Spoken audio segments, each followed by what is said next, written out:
Los que puedan y tengan salud, para mayor reverencia, vamos a ponernos de pie. Vamos a leer el Salmo 72, versos del 1 al 20. Salmo 72, versos del 1 al 20. ¿Lo tienen? Oh Dios, da tus juicios al rey y tu justicia al hijo del rey. Él juzgará a tu pueblo con justicia y a tus afligidos con juicio. Los montes llevarán paz al pueblo y los collados justicia. Juzgará a los afligidos del pueblo, salvará a los hijos del menesteroso y aplastará al opresor. Te temerán mientras duren el sol y la luna, de generación en generación. Descenderá como la lluvia sobre la hierba cortada, como el rocío que destila sobre la tierra. Florecerá en sus días justicia y muchedumbre de paz hasta que no haya luna. Dominará de mar a mar y desde el río hasta los confines de la tierra. Ante él se postrarán los moradores del desierto y sus enemigos lamerán el polvo. Los reyes de Tarsi y de las costas traerán presentes. Los reyes de Sabá y de Seba ofrecerán dones. Todos los reyes se postrarán delante de él. Todas las naciones le servirán, porque él librará al menesteroso que clamare y al afligido que no tuviese quien lo socorra. Tendrá misericordia del pobre y del menesteroso y salvará la vida de los pobres. De engaño y de violencia redimirá sus almas y la sangre de ellos será preciosa ante sus ojos.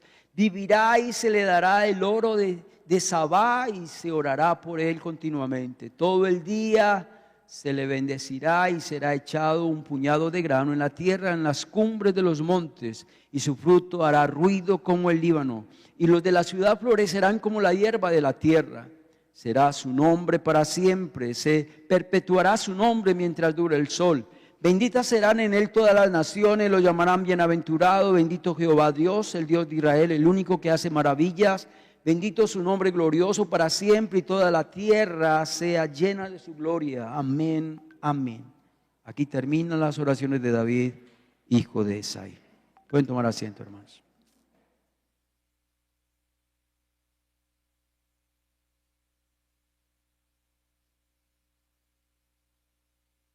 Este salmo es del rey David. Recuerden que el rey David era el rey de Israel. En sí era el político del pueblo de Israel, el que dirigía al pueblo de Israel. Él ya estaba anciano, estaba a punto de morir. Y como él sabía que él moría y el que quedaba reinando era ¿quién? Su hijo Salomón. Entonces lo que hizo David fue escribirle este salmo a su hijo Salomón, dándole consejos para que él pudiera gobernar bien esa nación de Israel, esa nación tan amada por el rey David y una nación también tan amada por el pueblo de Dios, por Dios, amén.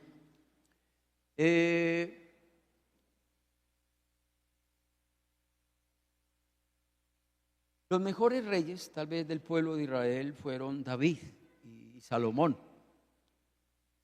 Todos los que estudian de pronto la historia de Israel siempre colocan a estos dos reyes como la época de oro de Israel, los mejores reyes. Hoy vamos a hablar de eso, de la política. Dirá usted, pastor, donde hubiera sabido no hubiera venido. Y sí, también, no hubiera venido también, ¿cierto? Muchos de nosotros no nos gusta el tema de la política. Pero yo no me voy a meter ni a izquierda ni a derecha, no, yo simplemente vamos a estudiar la palabra y dejemos que la palabra de Dios nos hable, ¿no? Puede que aquí hayan personas que están llamados para trabajar en la política. Uno no sabe que le esté hablando a un futuro alcalde, a un futuro presidente. Dirá usted, pastor, del popular sí saldrá algo para un alcalde o un presidente, sí. Uno no sabe, el mundo da muchas vueltas. Y allá en la rama de la política necesitamos políticos cristianos, amén, verdaderos cristianos que trabajen en la política, que les guste la política. Y yo creo que qué privilegio más grande que un alcalde sea cristiano o que un presidente sea cristiano, un gobernador sea cristiano, un concejal sea cristiano. Yo creo que es lo máximo, ¿no? Es lo máximo porque hoy vemos que la política está podrida.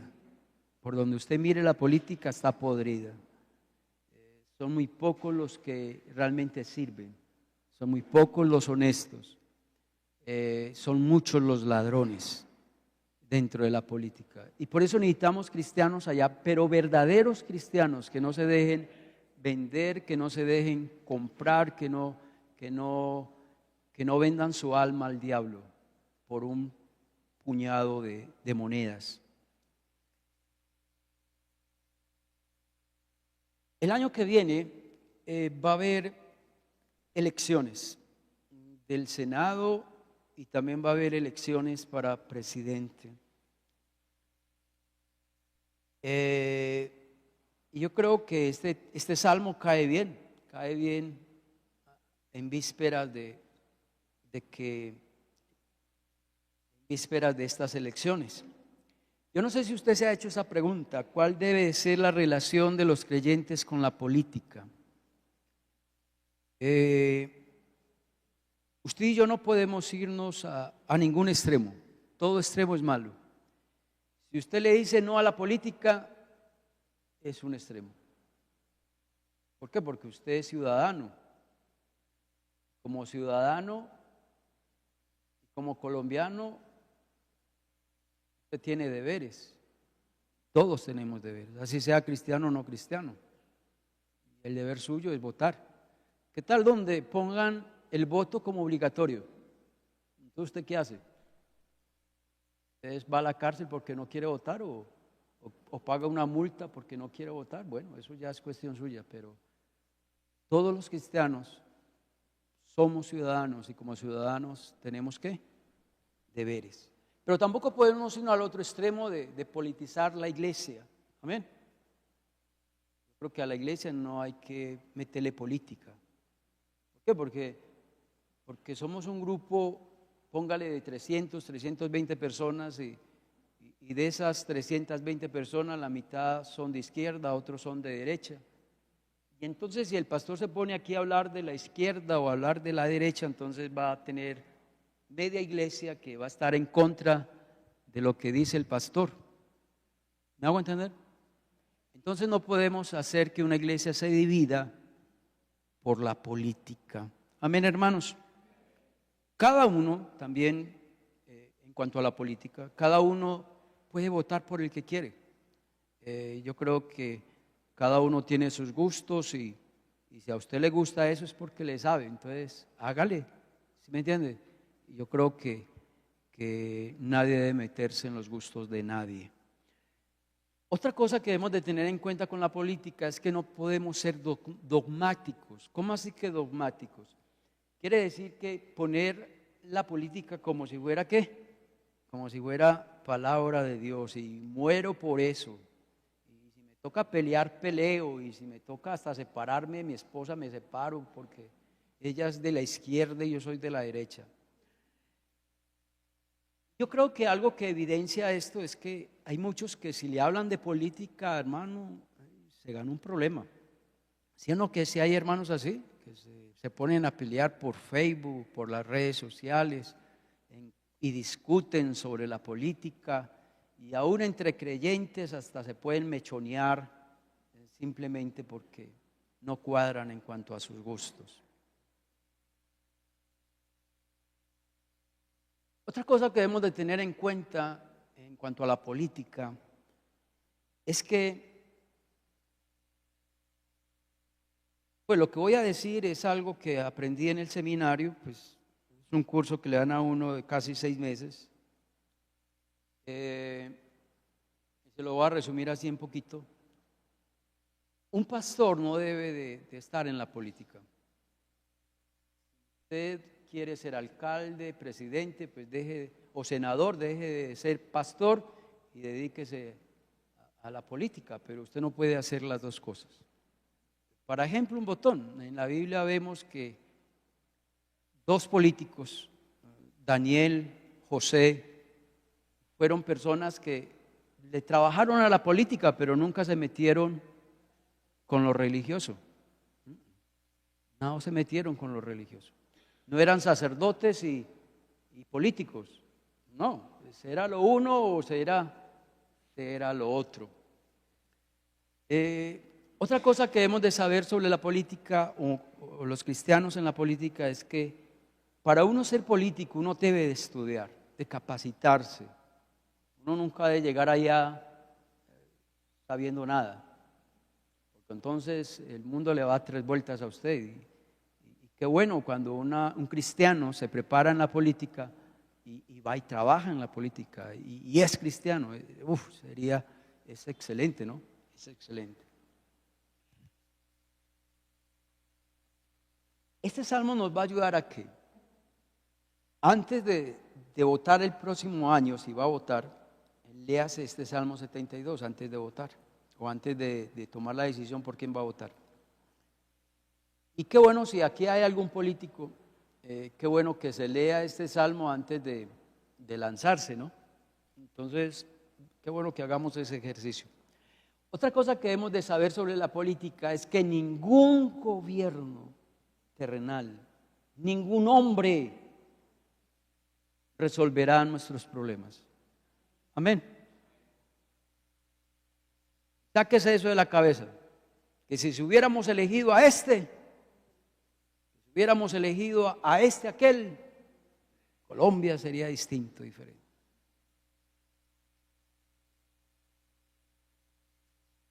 Ningún gobierno terrenal resolverá nuestros problemas, ni el liberal, ni el conservador,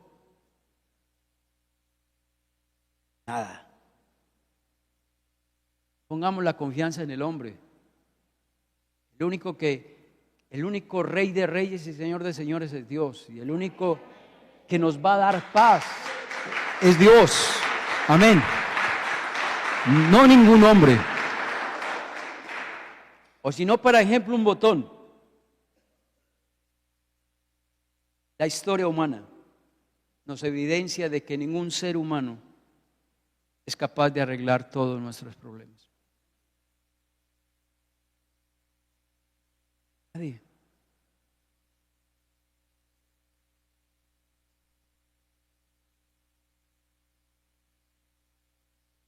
Y otra cosa en cuanto a la política, el cristiano en la política, es que los cristianos no debemos de estar manicruzados. Yo creo que nosotros como cristianos, como lo dije ahora, tenemos una responsabilidad con el voto. También hay cristianos que tienen ese don de la política. Eso no es pecado. Necesitamos cristianos allá. Amén. Eso es como, en poquitas palabras, lo que debemos de saber sobre la política. Amén. Entonces vámonos al primer punto, ¿no? El primer punto está en el verso 2. Entonces, recuerde, David le está dando consejos ¿a quién? A Salomón, para que él sea un buen ¿qué? Para que él sea un buen rey. Y dice el verso 2, él juzgará a tu pueblo con justicia y a tus afligidos con juicio.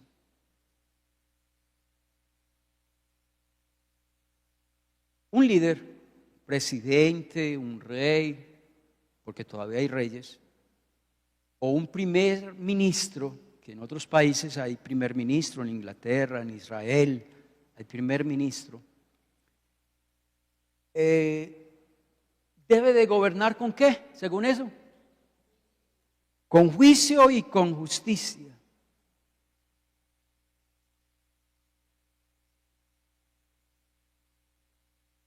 Yo creo que eso es lo básico de un buen líder. Que reine con justicia.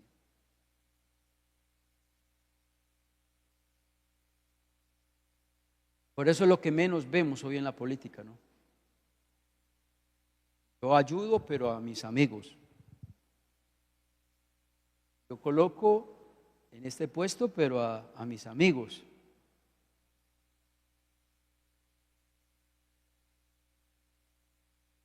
A una región del país les doy todo, pero a otra región del país no les doy nada. Otra, los delincuentes están libres y los inocentes están en la cárcel. Los ricos tienen ayudas y los pobres no tienen ayudas.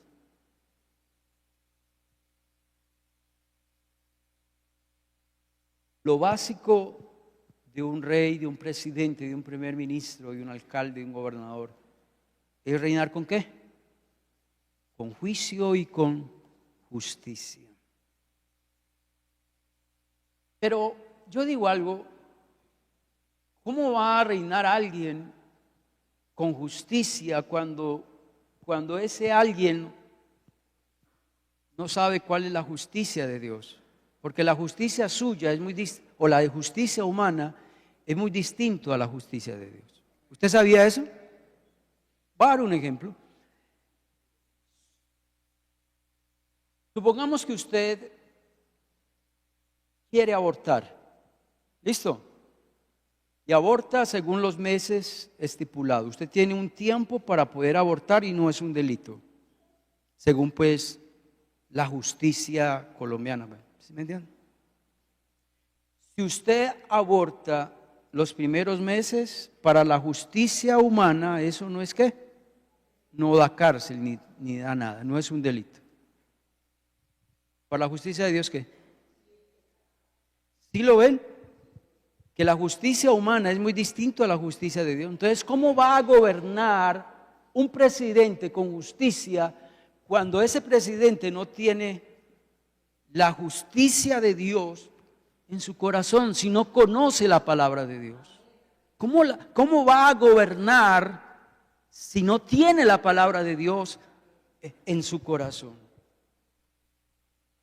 Si solo Dios define qué es bueno, qué es malo, si solo Dios define qué es verdad y qué no es verdad, solo Dios define qué es justo o qué es injusto.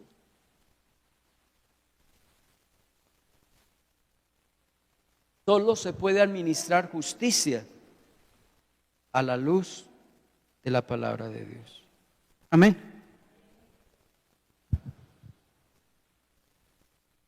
El segundo punto está en el versículo 3.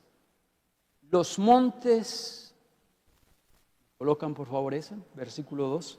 Versículo 3 es el punto número 2. Esperemos que nos pasen.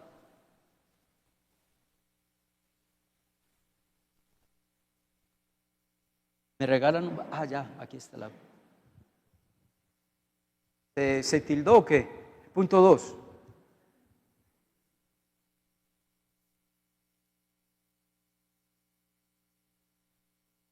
¿Se nos dañó? Bueno. Miren pues en el verso 3, ahí donde en sus Biblias, ¿listo? Los montes llevarán paz al pueblo. La palabra y paz es chalón. La palabra chalón o la palabra y paz no es lo mismo la paz que usted y yo conocemos. Aquí conocemos que paz es cuando alguien deja las armas, ¿cierto que sí? Eso no es paz. Bíblicamente eso no es paz. La palabra chalón significa que Dios bendice a esa nación o a esa persona de una manera integral. Eso es lo que significa la palabra shalom. Es como cuando usted le dice a otra persona, Dios te bendiga. Los judíos se saludan shalom. Ellos no dicen Dios lo bendiga, shalom. Pero ¿por qué dicen shalom? Porque es que esa palabra es más importante que Dios lo bendiga. Shalom significa, mira, que Dios te bendiga en todas las áreas de tu vida. Eso es lo que significa shalom. Entonces, usted se imagina una nación donde Dios bendiga a esa nación con shalom, donde Dios le dé la shalom al pueblo o al tal país. Sería maravilloso.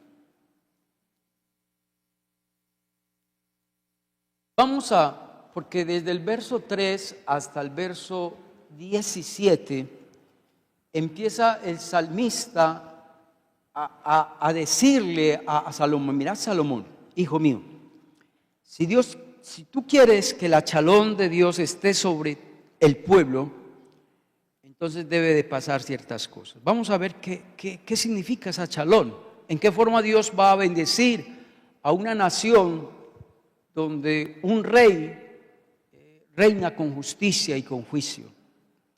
Verso 3. Los montes llevarán paz al pueblo y los collados justicia, y juzgará a los afligidos del pueblo. El texto está diciendo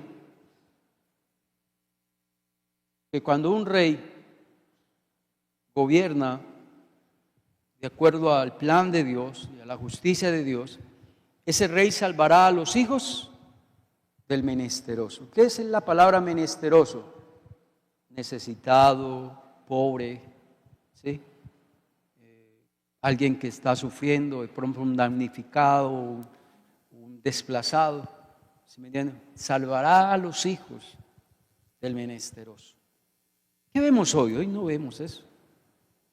Hoy vemos que si un pueblo se inunda, arréglelas como pueda, porque ni el alcalde tiene plata, ni el gobernador tiene plata, y el gobierno también dice que no hay plata. Y si manda ayudas, hay unos que se las roban y las ayudas no llegan a las personas.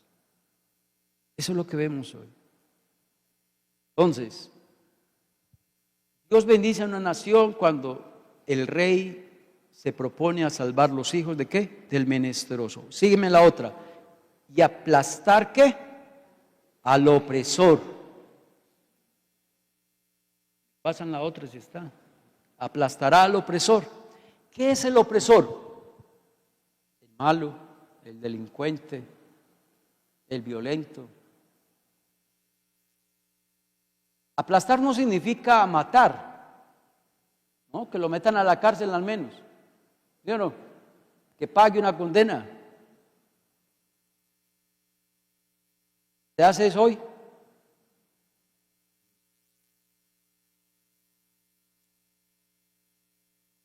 Verso 4. Juzgará a los afligidos. Pasan por favor ese, verso 4. Juzgará a los afligidos. Si no me pasan rápido, entonces nos vamos a demorar mucho. Entonces colabórenme en eso, porque o si no, nos vamos a quedar aquí en una vigilia. Y esa no es la idea. Entonces, juzgará a los afligidos. Lo que le dije ahora, ¿quiénes son los afligidos? Los damnificados, los desplazados, los que sufren violencia. Y salvará a los hijos del menesteroso y aplastará al opresor. Bueno, verso 7. Florecerá en sus días justicia. Quiere decir, cuando un rey gobierna con la justicia de Dios, florecerá en sus días ¿qué? Justicia. Verso 7. Y la muchedumbre de paz hasta que no haya luna. Por eso yo te digo que estos salmos son hermosos, son poesía. ¿Usted sabía que los salmos son poesía? Mire esa última frase tan hermosa, eso es una poesía hermosa. Dice, y la muchedumbre de paz hasta que no haya luna. ¿Qué significa esa frase?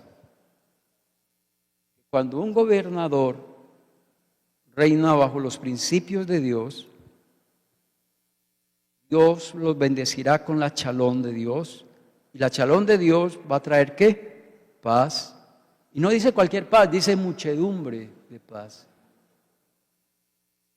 Pero lo que dice al final es precioso.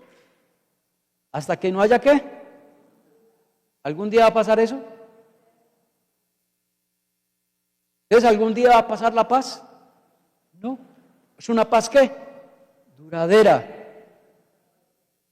Mire la paz que firmó Santos, el presidente Santos. ¿Fue una paz duradera? No. Porque sí, las FARC entregó las armas y entregó los territorios, pero como el gobierno no fue capaz de tomar posesión de esos territorios que le dio la guerrilla, las FARC, entonces la otra guerrilla se apoderó de esos territorios. Entonces mire que no fue una paz duradera.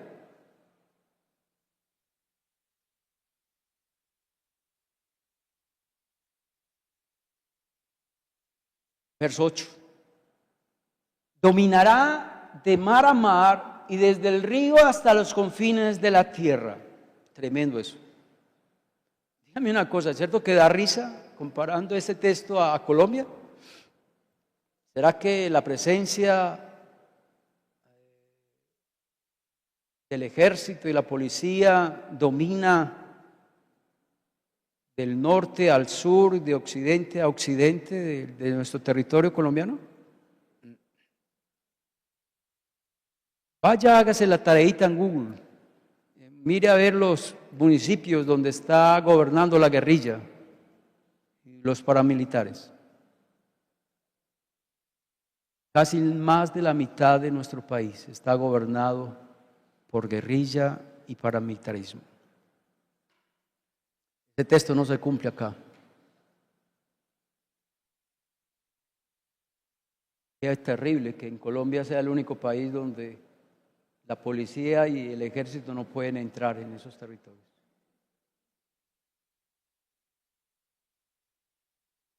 Donde es gobernado por los malos, por los delincuentes, por los narcotraficantes.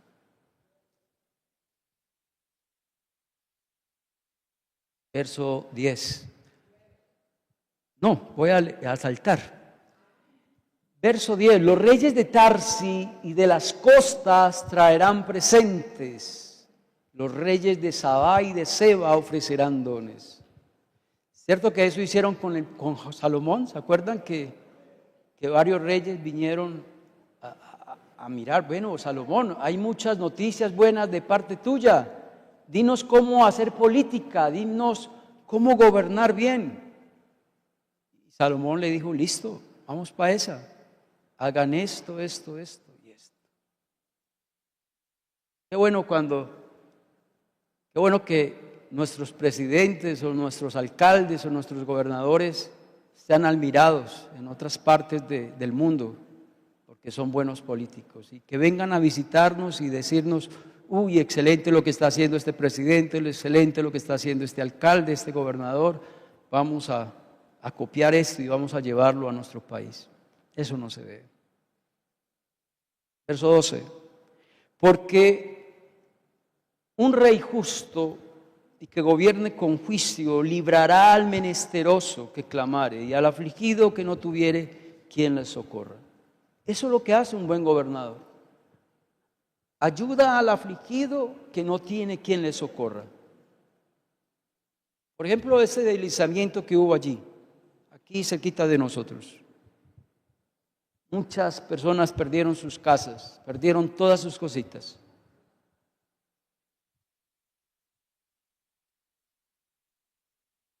Afligidos, que no tuvieron quien los socorra. Yo creo que muchos de ellos no tienen ni ahorita dónde vivir, porque ni el gobierno ni la alcaldesa de Bello le están pagando arriendo.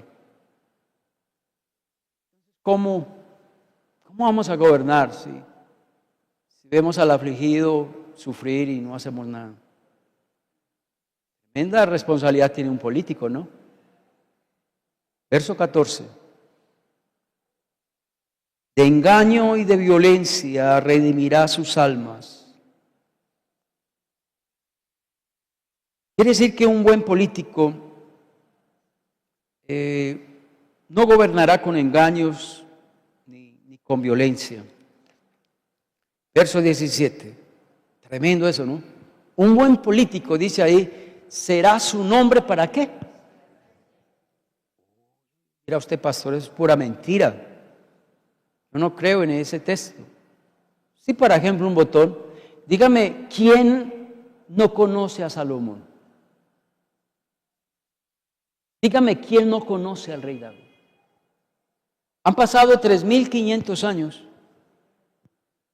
Yo creo que así sea cristiano o no cristiano, usted sabe quién fue Salomón. Así se lo digo, pues.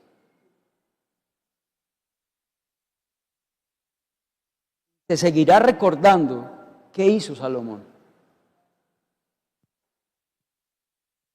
Un buen presidente se recordará. O le voy a hacer una pregunta a usted. ¿Usted conoce, usted sabe quién fue el mejor presidente para usted? No me conteste. ¿Para usted? No me conteste para que no haya pelea, pues. Listo. Yo sí tengo a varios. En estos 57 años yo sí sé varios que fueron muy buenos presidentes. Y yo creo que hasta que me muera los voy a recordar como buenos presidentes.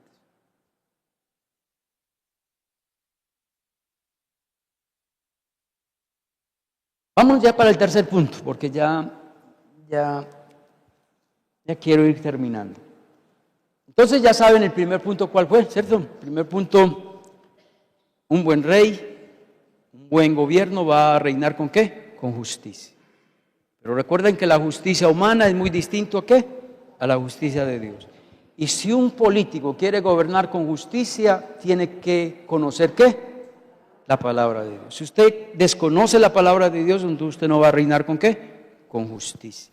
Y el segundo punto, hablamos de que el pueblo se iba a llenar muchedumbre de paz, es decir, va a haber mucha paz, mucha chalón. Y ya hablamos que la chalón es ayudar al afligido, va a haber bendición, prosperidad, va a haber renombre, fama, todo eso incluye la chalón.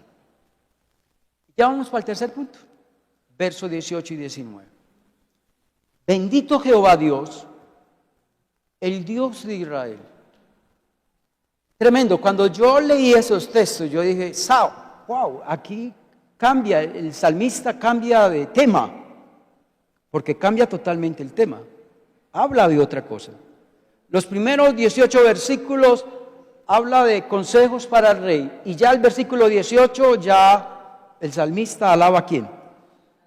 ¿Alaba a Dios? Yo dije, pero ¿por qué alaba a Dios?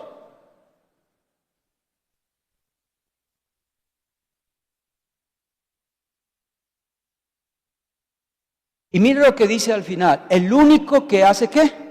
Maravillas. Entonces, si Salomón y David hicieron maravillas, David ¿a quién le está dando la gloria? A Dios. ¿Usted cree que Dios merece un aplauso? Amén.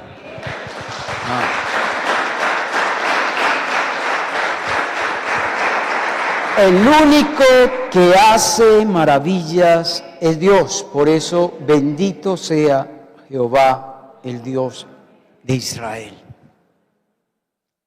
Aquí David no está diciendo, mi hijo, si usted hace un buen reinado, te felicito, los aplausos para ti.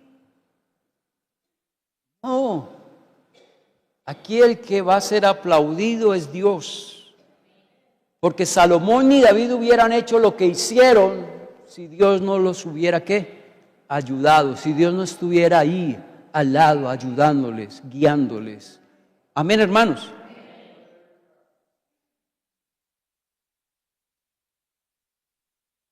Salomón hizo muchas cosas. Salomón se conoce y se volvió famoso por el templo que él construyó en Jerusalén. ¿Se acuerdan? El primer templo de Jerusalén. Dicen que fue la maravilla del mundo. Fue la construcción, y dicen que hasta el día de hoy es la construcción más cara que se ha hecho en toda la historia humana. Todo con lo mejor, con oro, con perlas preciosas, con todo lo más caro. Salomón hizo el templo. Ustedes saben que ese templo lo destruyeron, Babilonia, pero aquí vemos que lo que hizo Salomón fue espectacular. Una maravilla, un lugar sagrado. El pueblo nunca había tenido un templo. Entonces, ¿usted se imagina eso? Tener el templo. Otra cosa que se le reconoce a Salomón es que fue un hombre sabio. Amén. Fue el hombre más sabio, el que gobernó con sabiduría. Dice la Biblia que es el hombre más sabio que ha pisado la tierra y que no habrá no hay, ni hubo, ni habrá persona más sabia que él. Otra cosa que hizo Salomón es que Salomón, y yo los invito a eso, estudien la historia de Salomón, cómo fue su reinado. Fue una época de gran prosperidad para el pueblo de Israel.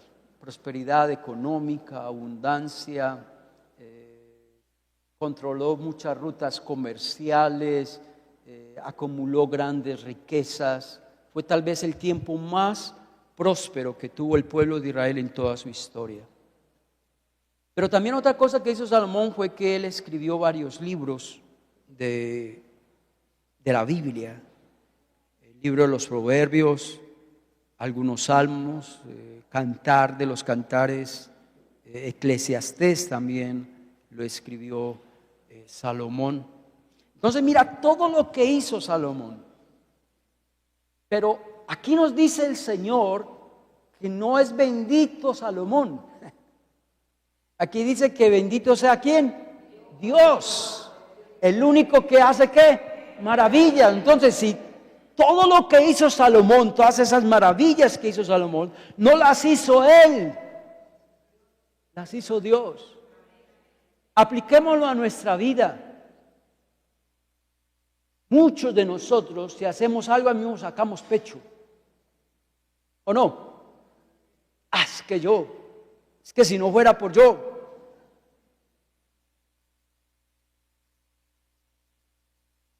¿A quién hay que darle la gloria? A Dios. A Dios. Desde la otra quería pisarle callos a nadie. La política para mí es un tema que no me agrada mucho. Pero quiero pedirte perdón porque si no hubiéramos predicado este salmo, porque yo podía predicar el Salmo 73 y saltar pero